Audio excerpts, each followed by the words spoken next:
Assalamualaikum warahmatullahi wabarakatuh. Apa kabar anak-anak? Kali ini saya akan membahas tentang teks cerpen.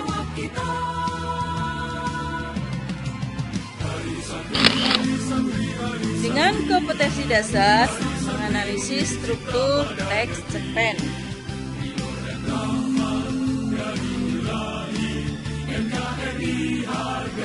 Sebelum kita menganalisis struktur dari teks cerpen, terlebih dulu kita pahami pengertian dari cerpen.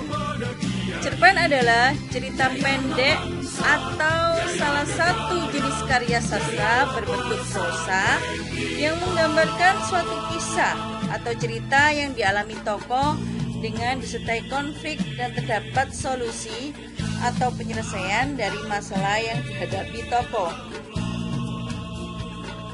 Ciri-ciri cerpen. Yang pertama, bentuk tulisannya singkat, padat, dan lebih pendek daripada novel. Yang kedua, tulisan kurang dari 10.000 kata. Yang ketiga, sumber cerita dari kehidupan sehari-hari, baik pengalaman sendiri maupun orang lain. Yang keempat, tidak melukiskan seluruh kehidupan pelakunya karena mengangkat masalah tunggal atau sarinya saja.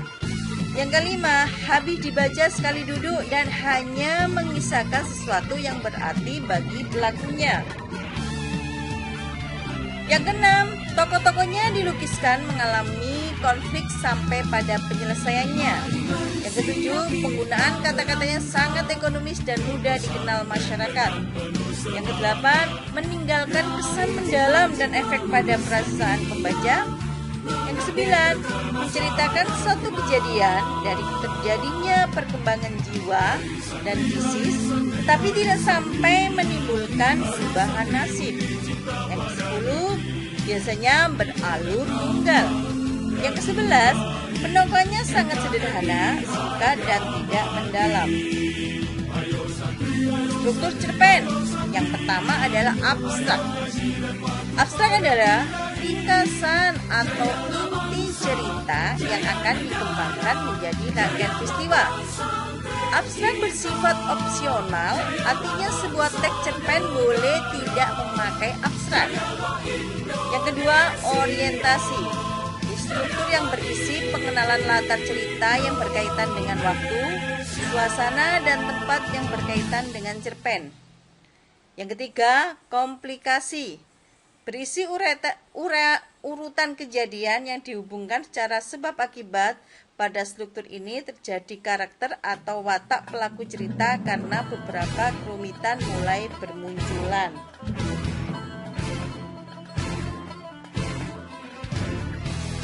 Struktur yang keempat adalah evaluasi.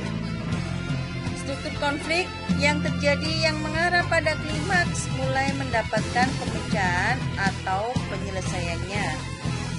Yang kelima, resolusi, yaitu pengarang mengungkapkan solusi yang dialami tokoh.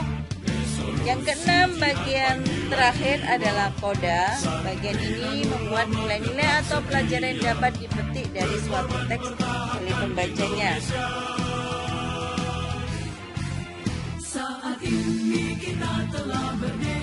Kita akan mencoba menganalisis struktur cerpen dari karya Ahmad Tohari dengan judul Senyum Karyamin.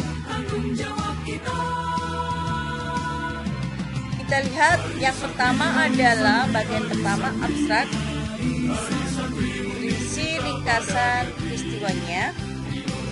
Perhatikan cuplikannya.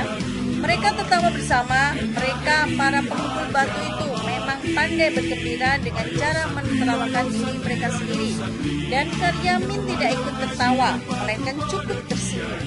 Bagi mereka, tawa atau senyum sama-sama sah sebagai perlindungan terakhir.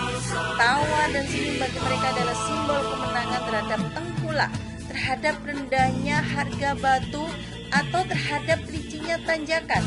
Pagi ini senyum Karyamin pun menjadi tanda kemenangan atas perutnya yang sudah mulai melilit dan matanya yang berkunang-kunang.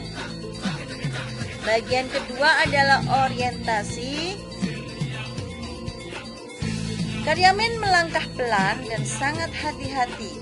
Beban yang menekan pundaknya adalah pikulan yang digantungi 2 keranjang batu kali. Jalan tanah yang sedang didakinya sudah licin dibasahi air yang menetes dari tubuh Karyamin dan kawan-kawan yang pulang balik mengangkat batu dari kali ke pangkalan material di sana sini. Tugasnya berupa pengenalan latarnya, latar tempat dan latar waktu maupun suasana. Bagian selanjutnya yang ketiga adalah komplikasi. Mulai ada permasalahan. Bagian cuplikannya. Sebelum habis mendaki tanjakan, Karyamin mendadak berhenti. Dia tidak melihat 2 buah sepeda jengki dibagi di halaman rumahnya. Jengki denging dalam telinganya terdengar semakin nyaring. Kunang-kunang di mata pun semakin banyak. Maka Karyamin sungguh-sungguh berhenti dan termangu. Dibayangkan istrinya yang sedang sakit harus menghadapi 2 penagih bank harian. Padahal Karyamin tahu istrinya tidak mampu membayar kewajibannya hari ini, hari esok, hari lusa, dan entah kapan. Seperti entah kapan datangnya tengkulak yang telah menjadi setengah bulan membawa batunya. Yang keempat, evaluasi. Perhatikan cuplikannya. Ya, kamu memang beling, Min. Di gerubul itu hanya kamu yang belum berpartisipasi. Hanya kamu yang belum setor uang dana Afrika, dana untuk menolong orang-orang yang kelaparan di sana. Nah, sekarang hari terakhir. Aku tak mau lebih lama kau persulit. Karyamin mendengar suara nafas sendiri. Samar-samar Karyamin juga mendengar detak jantung sendiri. Tetapi Karyamin tidak melihat bibir sendiri yang mulai menyungging senyum. Yang kelima, resolusi. Kali ini Karyamin tidak hanya tersenyum, melainkan tertawa keras-keras. Demikian keras sehingga menggundang 1000 lebah masuk ke telinganya, 1000 lunang masuk ke matanya. Lambungnya yang kampung bergoncang-goncang dan merapuhkan keseimbangan seluruh tubuhnya ketika melihat tubuh Karyamin jatuh terguling ke lembah. Pak Tamong berusaha menahannya. Saya gagal. Analisis struktur cerpen dari Karyamin. Semoga bermanfaat. Saya akhiri dengan wassalamualaikum warahmatullahi wabarakatuh. Berperan aktif dengan dasar Pancasila.